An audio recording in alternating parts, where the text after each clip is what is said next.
चलिए दोस्तों, economic survey का जो समरी है, हाइलाइट्स है, उनके बारे में हम बात कर चुके हैं। और वो वीडियो देखने के लिए आपको डिस्क्रिप्शन बॉक्स में प्लेलिस्ट का लिंक मिल जाएगा, उसमें आपको उसका वीडियो मिल जाएगा।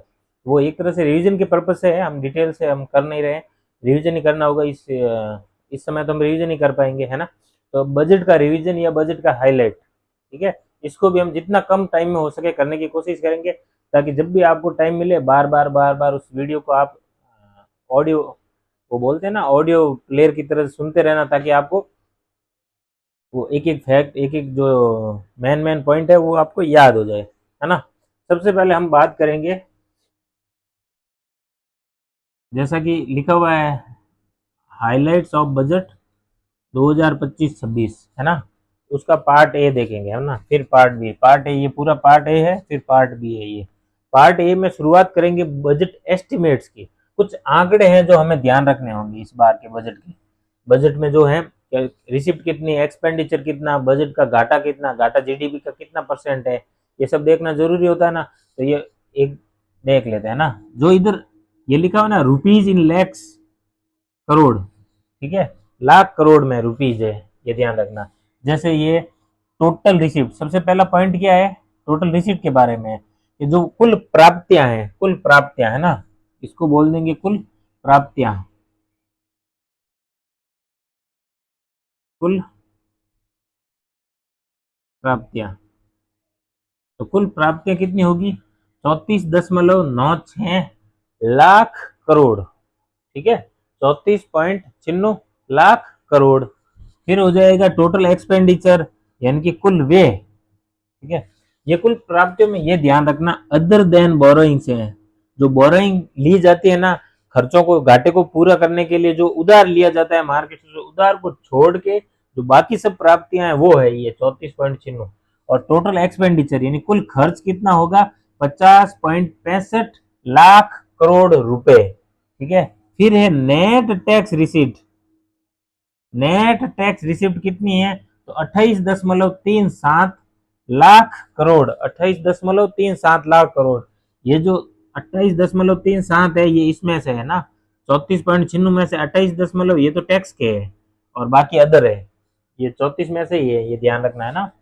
क्योंकि 34 में कुल प्राप्तियां हैं, तो टैक्स रिसिप्ट भी प्राप्तियां, टैक्स एक तरह से प्राप्तियों को ही तो बताता है कि टैक्स यानी कर से जो प्राप्ति प्राप्त होती है वो, ये हो गया टैक्स रिसिप्ट, 28.37 लाख करोड़। फिर है फिस्कल डेफिसिट यानी घाटा, ठीक है, ये हो गया राजकोषीय घाटा। फिस्कल डेफिसिट यानी राजकोषीय,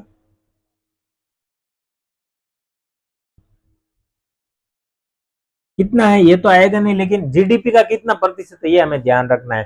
तो जीडीपी का ये है 4.4%, 4.4% ऑफ जीडीपी। जीडीपी तो मोटा मोटा फिगर बता देता हूँ आपको, जीडीपी का क्या, $4 ट्रिलियन, है ना। ये अभी 4 ट्रिलियन की चल रही है ना जीडीपी अपनी, लगभग 4 है, 3 पॉइंट कुछ है, 4 के आसपास पहुंच गई है ना अभी। फिर देखेंगे ग्रॉस मार्केट बोरोइंग, यानी मार्केट से टोटल बोरोइंग कितनी है, तो ये हो गई 14.82। ये एक तरह से घाटा भी यही तो है ना, इसी से तो घाटे की पूर्ति करनी है। तो 14.82 लाख करोड़ रुपए, ठीक है। फिर कैपेक्स यानी कि पूंजीगत व्यय, या कैपिटल एक्सपेंडिचर, है ना, पूंजीगत व्यय। तो पूंजीगत व्यय कितना है, तो 11.21 लाख करोड़, और जीडीपी का कितना है, तो 3.1 है जीडीपी का, ठीक है। कौन, कैपेक्स यानी पूंजीगत व्यय, ठीक है। फिर आता है अपन, ये जो समरी है, हम समरी बोल दो इसको, बजट की समरी या बजट का हाइलाइट्स। तो हाइलाइट्स में ये तो हो गए उसके जो आंकड़े हैं, एस्टिमेट है, फ्यूचर वाले, वो सब हो गए एस्टिमेट्स। अब एक एक है ना, एरिया वाइज, जैसे 4 इंजन बताए गए हैं गवर्नमेंट के द्वारा, गवर्नमेंट का जो ऑफिशियल है बजट का, उसमें ये 4 इंजन बताए गए हैं। फर्स्ट इंजन हो गया एग्रीकल्चर यानी कृषि, कृषि को पहला इंजन बताया गया है ना, कृषि, कृषि है फर्स्ट इंजन। सेकंड है एमएसएमई, थर्ड है इन्वेस्टमेंट यानी निवेश, और फोर्थ है एक्सपोर्ट यानी निर्यात, ठीक है। एग्रीकल्चर में देखेंगे तो पहला पॉइंट ही है मखाना बोर्ड, इस बार का जो मेन हाईलाइट है वो है मखाना बोर्ड। मखाना बोर्ड कहाँ पे है? तो बिहार में स्थापित। मखाना बोर्ड कहाँ स्थापित हुआ है? बिहार में। फिर एक केसीसी यानी किसान क्रेडिट कार्ड। केसीसी से संबंधित क्या है? तो इस बार अपडेट हुआ है। केसीसी की लिमिट होती थी 3 लाख, उससे अब हो गई 5 लाख। 3 लाख से उसको बढ़ा के कर दिया है अब 5 लाख, है ना। 3 लाख थी जिसको अब कर दिया है 5 लाख। और एक योजना भी इसमें इन्होंने जो कृषि वाला इंजन है ना, इसमें एक योजना भी अपने को ध्यान में रखनी है। पीएम धन धान्य कृषि योजना। पीएम धन धान्य कृषि योजना, ये नाम ध्यान रखना है ना। इस योजना के बारे में अपने को थोड़ा डिटेल में पढ़ना होगा, क्योंकि ये एग्रीकल्चर इंजन में ये इंपॉर्टेंट में आ जाएगा, है ना। फिर यूरिया प्लांट, ये भी इंपॉर्टेंट है। तो अभी यूरिया प्लांट कहाँ पे बनाया गवर्नमेंट, या कहाँ पे स्थापित किया? तो आसाम में किया, है ना। आसाम में यूरिया प्लांट। और कितनी कैपेसिटी का? तो 12 लाख एमटी का मतलब हो गया मैट्रिक टन। एमटी का मतलब क्या हुआ? मैट्रिक टन, है ना। फिर आत्मनिर्भरता इन पल्सेज, मतलब जो दालें हैं, दालों में आत्मनिर्भर बनना, यानी दालों का जो इंपोर्ट हो रहा है ना वो बिल्कुल ही एक तरह से बंद करना। या हमारी जो घरेलू मांग है उसकी पूर्ति हम यहाँ घरेलू उत्पादन से ही पूरी कर लें, यही होती है आत्मनिर्भरता। तो दालों में आत्मनिर्भरता। और यहाँ पे ध्यान देने योग्य बात है कि सारी दालें नहीं, यहाँ पे 3 दालों की बात की गई है, तूर, उड़द और मसूर। ये 3 नाम ध्यान रखना। एक तो हो गया तूर, सेकंड हो गया उड़द, और थर्ड है मसूर। तो ये थोड़ा ध्यान रखना, स्टेटमेंट में आए तो ये 3 ही है ना, सारी दालों पे नहीं है। ये हो गया पहला इंजन यानी कृषि। यूं तो कृषि में बहुत सारी बातें हैं कि कृषि कृषि में विस्तार के लिए कुछ ऋणों को देना, आसान किस्तों में ऋण को देना, आसान शर्तों पे देना, विकास के लिए उसमें रिसर्च करना। कृषि के बारे में खूब सारे पॉइंट्स हैं, लेकिन जो मेन मेन पॉइंट निकलते हैं ना बजट में, जो हाईलाइट में है वो मेन मेन, क्योंकि नाम ही हाईलाइट है ना, तो अपन हाईलाइट ही करेंगे इसमें, है ना। एक तरह से रिवीजन है, डिटेल तो मैं यहाँ पे नहीं बताऊंगा ना कि रिवीजन में। फिर है एमएसएमई। एमएसएमई के बारे में देखेंगे तो ये है second engine. Second engine MSME है, डेवलपमेंट का इंजन है ये चारों, विकास के 4 इंजन। अगर विकास के 4 इंजन कौन कौन से हैं? तो कृषि, एमएसएमई सेक्टर, इन्वेस्टमेंट यानी निवेश, और एक्सपोर्ट यानी निर्यात। इन सब चीजों से देश का विकास होगा, इसका मतलब ये हुआ। कृषि तो हो गया, अब एमएसएमई देखते हैं। एमएसएमई में मोस्ट इंपोर्टेंट डेवलपमेंट हुआ है, क्योंकि एमएसएमई का जो क्राइटेरिया है जो वो रिवाइज हो गया है, उसमें चेंज आ गए हैं। जो इन्वेस्टमेंट और टर्नओवर की जो माइक्रो, स्मॉल, मीडियम, ये 3 कैटेगरी होती है एमएसएमई की। 3 तरह के जो व्यापार होते हैं, उद्योग होते हैं। ये हो गया माइक्रो, ये हो गया स्मॉल, ये हो गया मीडियम। ये 3 हो गए। तो इन 3 कैटेगरी में इन्होंने रिवाइज कर दिए, इनकी क्राइटेरिया इनका रिवाइज कर दिया है। कैसे रिवाइज किया है अभी? तो आई का मतलब हो गया इन्वेस्टमेंट, और टीओ मतलब टर्नओवर। टीओ मतलब टर्नओवर। इन्वेस्टमेंट ध्यान रखना, माइक्रो में सबसे पहले है 2.5, ठीक है, मतलब 2.5 करोड़, 2.5 करोड़। फिर टर्नओवर है 10 करोड़, तो माइक्रो में ये 2 हो गए। स्मॉल में हो जाएगा 25 करोड़, और टर्नओवर हो जाएगा 100 करोड़। फिर मीडियम में हो जाएगा 125 करोड़ का इन्वेस्टमेंट, और टर्नओवर हो जाएगा 500 करोड़ का। तो ये हमें ध्यान रखना है मुख्यतः, है ना। ये हुआ है इसमें रिवाइज चेंज, ठीक है। फिर देखते हैं इधर कि 10 lakh credit card, 10 lakh credit card distribute किए जाएंगे। और क्रेडिट कार्ड की लिमिट कितनी होगी? 5 लाख की लिमिट की क्रेडिट कार्ड। एक क्रेडिट कार्ड की लिमिट कितनी होगी? 5 लाख। और टोटल कितने क्रेडिट कार्ड डिस्ट्रीब्यूट किए जाएंगे? तो 10 लाख। ये किन को दिए जाएंगे? ये माइक्रो एंटरप्राइजेज है ना, उनको दिए जाएंगे। माइक्रो, है ना, उनको दिए जाएंगे क्रेडिट कार्ड। ये भी गवर्नमेंट लेके आई है, ठीक है। फिर है ये 5 लाख SC ST महिलाओं को।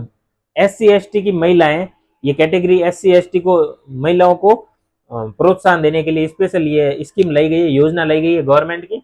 इसमें क्या है, जो 5 लाख महिलाएं हैं उनको देंगे जिन्होंने फर्स्ट टाइम कोई भी व्यापार करने की कोशिश, फर्स्ट टाइम ध्यान रखना है ना, फर्स्ट टाइम एंटरप्रेन्योरशिप, है ना, व्यवसाय, फर्स्ट टाइम कोई भी व्यवसाय करने की कोशिश की है जिन महिलाओं ने, 5 लाख महिलाओं को ऐसे चिन्हित किया जाएगा। उनको 2 करोड़ तक के लोन दिए जाएंगे, 2 करोड़ तक के लोन दिए जाएंगे। ये हो गया एमएसएमई में एक और फिर एक और है कि एमएसएमई का एक नया फंड, एक तरह से इस स्टार्टअप फंड ही बोल दो आप इसको, है ना, फंड ऑफ फंड, यानी फंड का fund, fund of fund, startups के लिए फंड्स ऑफ फंड, अलग से एक नया फंड क्रिएट किया गया है। कितने का है? तो 10,000 करोड़, 10,000 करोड़ रुपीज का एक नया फंड भी स्थापित किया गया इस बार इस बजट में।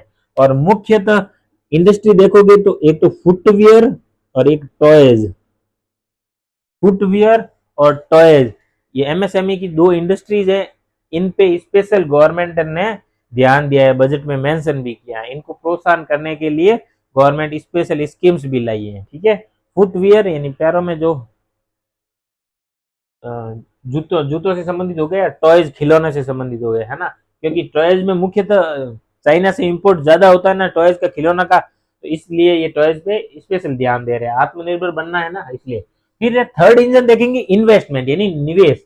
निवेश में 3 कैटेगरी बता दी है, फिर से हाईलाइट जो हाईलाइट्स है उसमें 3 है। एक तो investment in people, investment in economy, investment in innovation यानी नवाचार। नवाचार भी तो करना जरूरी है, इसलिए पीपल है तो पीपल में जरूरी है, तो पीपल में क्या होगा, ये ज्यादा देखने की जरूरत नहीं है हमें। पीपल में इन्वेस्टमेंट करना है तो कैसे होगा, एक तो क्या होगा, उनको स्किल दो, उनकी हेल्थ पे ध्यान दो, उनकी एजुकेशन पे ध्यान दो, ये हो जाएगा investment in people. Investment in people कैसे होगा, उनकी हेल्थ पे ध्यान दो, एजुकेशन पे ध्यान दो, उनके साथ में स्किल, उन पे स्किल बढ़ा दो उनकी। ठीक है, तो ये हो जाएगा इन्वेस्टमेंट इन पीपल। तो उसमें क्या दे रखा है, मेन हेडलाइट कौन कौन सी बातें है ना, तो नेशनल सेंटर ऑफ एक्सीलेंस, भाई ये स्किल देने के लिए उनको एक्सीलेंस सेंटर खोले गए। ठीक है, फिर क्या हुआ, आईआईटी और मेडिकल दोनों की है ना, इसमें एक मेडिकल की भी है ना, मेडिकल दोनों की, आईआईटी यानी इंजीनियरिंग और मेडिकल यानी डॉक्टरेट, इनकी दोनों की सीटों को बढ़ाया गया है इस बार, है ना, इस बार बजट में बढ़ाने के लिए प्रावधान किया गया है कि सीटों को बढ़ाया जाएगा, फ्यूचर में बढ़ाया जाएगा। तो आईआईटी और मेडिकल दोनों में, और PM Svanidhi, UPI link scheme है ये, एक तरह से PM Svanidhi UPI link scheme है ना, यूपीआई लिंक है, इसका नाम ध्यान रखना, योजना पीएम स्वनिधि। एक ये हो गया पीएम धन धान्य कृषि योजना, ये इनको याद रखना है ना।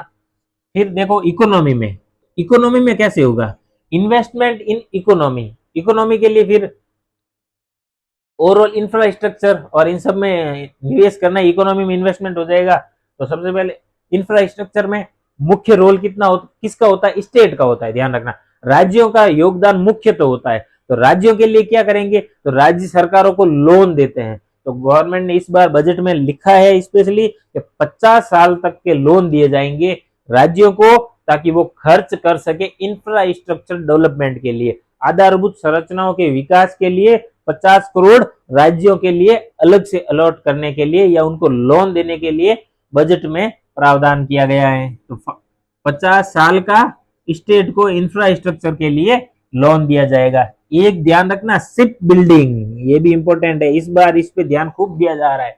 शिप बिल्डिंग है ना, शिप बिल्डिंग कैपेसिटी है, उसको बढ़ाने के लिए गवर्नमेंट स्पेशल प्रोत्साहन दे रही है, शिप बिल्डिंग। ठीक है, तो इस बार शिप बिल्डिंग पे ध्यान दिया जा रहा है ना, तो जितने भी ये पोर्ट्स है ना, पोर्ट्स भारत के जो बंदरगाह हैं, उन पे स्पेशल ध्यान रखना है। उन सब बंदरगाहों को आपको इस बार जरूर देखना होगा, कहाँ पे शिप बिल्डिंग की जा रही है, कहाँ पे जो पुराने जहाज जाते हैं ना उनको डिस्पोज किया जा रहा है, कहाँ पे सबसे ज्यादा कंटेनर कैपेसिटी किसकी है, कौन से कृत्रिम है, कौन से नेचुरल है। ठीक है, तो इनको ध्यान रखना, क्योंकि इस बार खूब ये इंपॉर्टेंट है। तो पोर्ट पे एक क्वेश्चन आना जरूर पॉसिबल है, आएगा इस बार, है ना। तो शिप बिल्डिंग पे ध्यान देना। एक है स्वामी, स्वामी नाम से fund, Swami fund two, Swami fund two, ये एक तरह से फंड है, ये भी इकोनॉमी में इन्वेस्टमेंट के लिए ही है, स्वामी फंड टू। एक है उड़ान योजना, उड़ान योजना वही एयरपोर्ट, जितने हो सके एयरपोर्ट है ना, 120 न्यू एयरपोर्ट या न्यू डेस्टिनेशन है ना, 120 नए डेस्टिनेशन, डेस्टिनेशन का मतलब एयरपोर्ट ही बनाना हो गया ताकि वो फिर डेस्टिनेशन में काउंट हो जाएगा, है ना। तो उड़ान योजना ये हो गई इकोनॉमी में। इनमें भी खूब सारे पॉइंट लिखे मिल जाएंगे, अलग अलग योजनाएं भी मिल जाएगी। इस योजना के तहत सरकार द्वारा प्रोत्साहन दिया जा रहा है, उसको प्रोत्साहन दिया जा रहा है, ये वो। लेकिन मेरे को जो मुख्य मुख्य लगे मैंने वो आपको यहाँ पे बता दिए, और मेरे हिसाब से ये काफी होंगे आपके लिए। बाकी तो पढ़ना है तो फिर बजट खूब लंबा चौड़ा है, ये टाइम वेस्ट करने की कोई नीड नहीं है अपने को। और फिर अपन देखते हैं, जैसे देखो पीपल हो गया कि investment in people, investment in economy. अब है इन्वेस्टमेंट इन इनोवेशन यानी नवाचार में। तो नवाचार में जो रिसर्च एंड डेवलपमेंट होती है इनोवेशन के लिए 20,000 करोड़ का गवर्नमेंट द्वारा उसमें अलग से एलोकेशन किया गया है कि इस बार research and development and innovation पे 20,000 करोड़ रुपए खर्च किए जाएंगे। बजट में इसका प्रावधान किया गया है।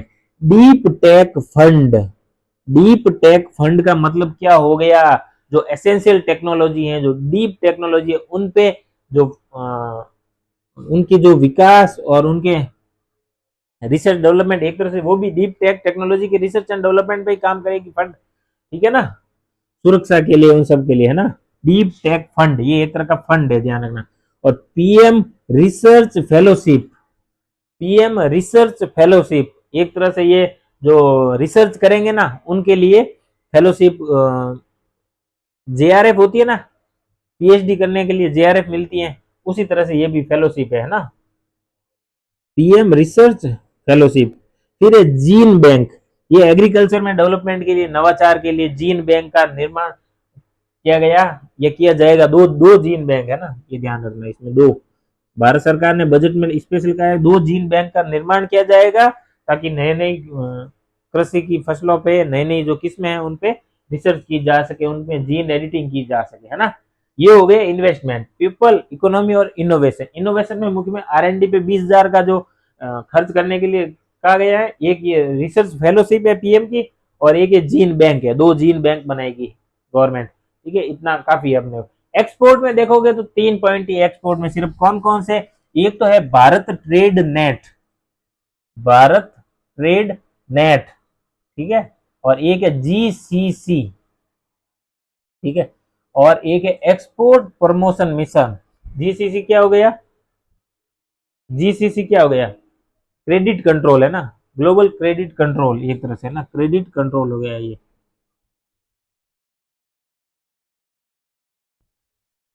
ठीक है। फिर अपन आगे देखेंगे तो इसमें रिफॉर्म्स एज फ्यूल, यानी कि जो बदला रिफॉर्म्स किए जाएंगे, नवाचार, ये नवाचार तो इनोवेशन हो गया। रिफॉर्म्स, रिफॉर्म्स किस में, तो मुख्य तो इसमें है reforms financial sector reforms and development. Financial sector में जो रिफॉर्म्स किए जाएंगे, ठीक है, वो फाइनेंशियल सेक्टर में क्या है रिफॉर्म किए गए, ये 3 पॉइंट लिखे हैं मैंने। एक तो है एफडीआई इन इंश्योरेंस, पहले इंश्योरेंस में 74%, यानी इंश्योरेंस सेक्टर में एफडीआई 74%, ऑटोमेटिक रूट से 74% ही अलाउड था, अब उसको 100% अलाउड कर दिया। यानी इससे इंश्योरेंस सेक्टर में फॉरेन के एफडीआई आने की, यानी बाहर बाहर की कंपनियों का इधर आने का रास्ता खुल गया है अब और भी ज्यादा। फिर ये पेंशन सेक्टर रेगुलेशन फोरम, एक तरह से नया फोरम बनाने की बात की गई है, पेंशन सेक्टर को रेगुलेट करने के लिए नया फॉर्म बनाने की, है ना।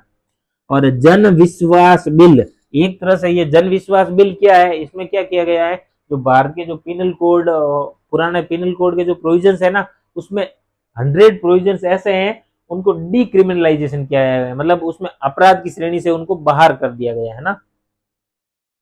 तो ऐसे प्रोविजन है उनको, क्योंकि जो अंग्रेजों के टाइम का ये है एक्ट, ठीक है। तो उस हिसाब से अब जब नए 3 बिल आ गए ना, भारत न्याय संहिता, ये सब, इसलिए तो उसमें बोला गया है कि जो पुराने एक्ट में जो 100 ऐसे प्रोविजन थे जिनको मतलब अपराध बताया गया था, है ना, अपराध, क्रिमिनलाइजेशन है ना, अपराध बताया गया था, लेकिन इनको डीक्रिमिनलाइज कर दिया गया अब, मतलब अब वो अपराध की श्रेणी से उनको बाहर कर दिया गया 100 को।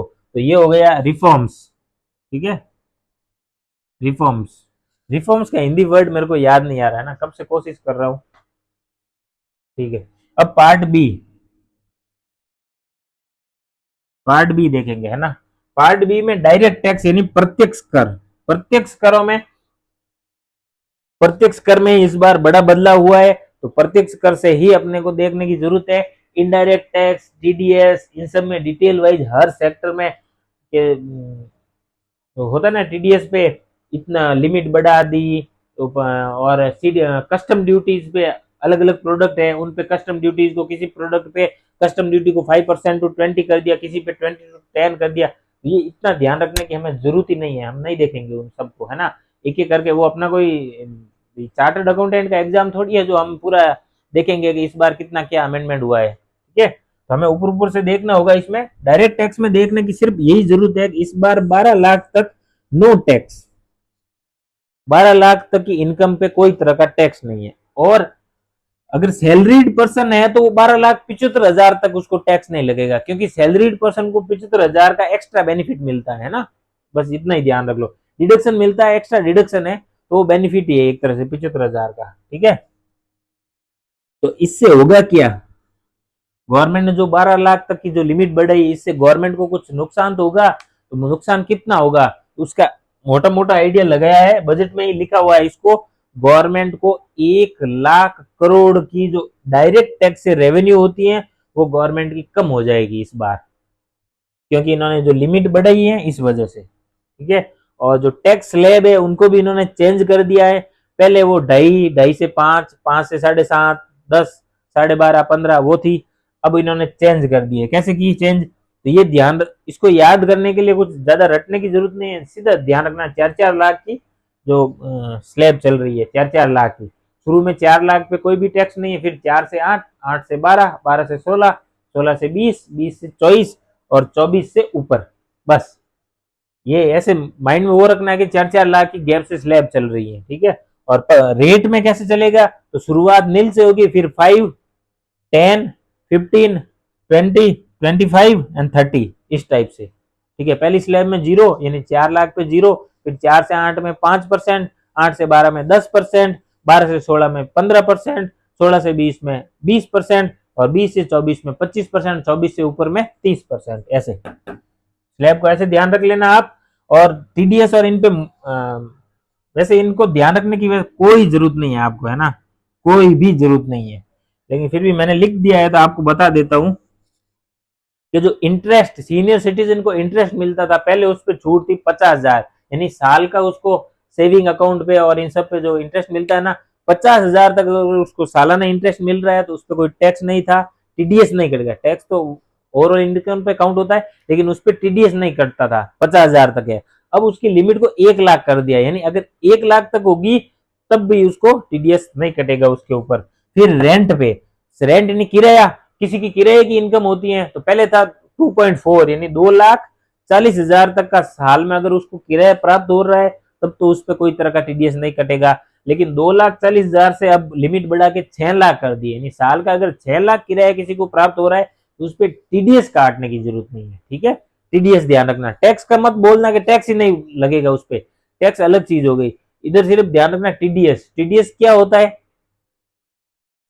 टीडीएस क्या होता है, टैक्स डिडक्ट एट सोर्स, यानी कि जहां से इनकम हो रही है वहीं से टैक्स काट देना। इसका मतलब क्या हुआ, जैसे इंटरेस्ट, अब सीनियर सिटीजन को इंटरेस्ट कहां से मिलेगा, तो बैंक से मिलेगा, उसका अकाउंट है बैंक में और तो उसको बैंक से इंटरेस्ट मिल रहा है, तो टैक्स डिडक्ट एट सोर्स, यानी सीनियर सिटीजन का सोर्स क्या है इनकम का, तो बैंक, बैंक ही तो है सोर्स, उसका सेविंग अकाउंट, तो बैंक खुद ही उससे टैक्स पहले से ही काट लेगी उस पर, उसको बोलते हैं टैक्स डिडक्ट एट सोर्स। तो इस पे कंडीशन होती है कि इतनी इनकम होगी तब टैक्स कटेगा, अदरवाइज नहीं कटेगा। तो वो लिमिट ही बढ़ाई है, पहले 50,000 थी, अब उसको कर दी 1 लाख। तो रेंट पे भी वही था कि किराया जो ओनर होता है ना, किराएदार क्या होएगा, उसको टैक्स काट के ही देगा, टीडीएस काट के फिर उस ओनर को देगा कि मैं आपका टीडीएस काटूंगा, क्योंकि 2,40,000 से ज्यादा है आपका रेंट, इसलिए टीडीएस काटूंगा उस पर।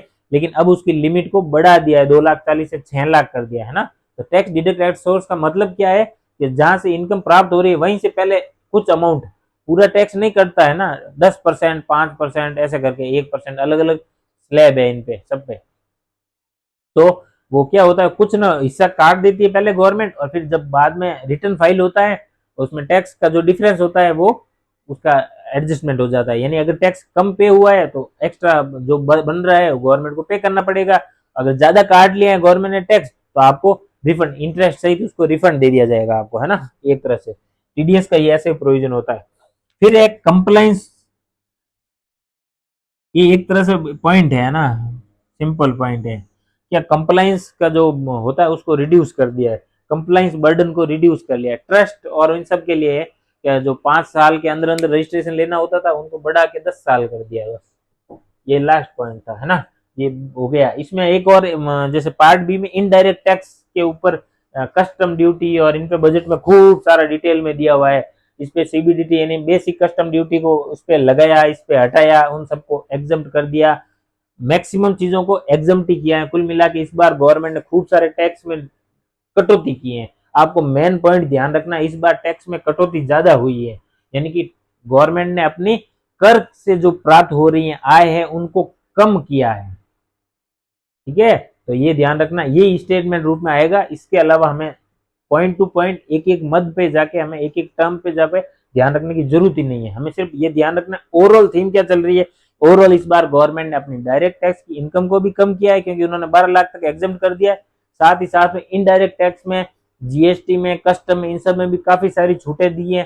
टीडीएस, और ये तो वैसे टैक्स नहीं है, ये तो वैसे इनकम टैक्स में ही काउंट होगा, आगे जाके फिर एडजस्ट हो जाता है। तो इन्होंने जो 12 लाख तक की छूट की है उसमें उनको 1 लाख करोड़ की इनकम फॉरगॉन बताया, 1 लाख करोड़ की इनकम का लॉस होगा।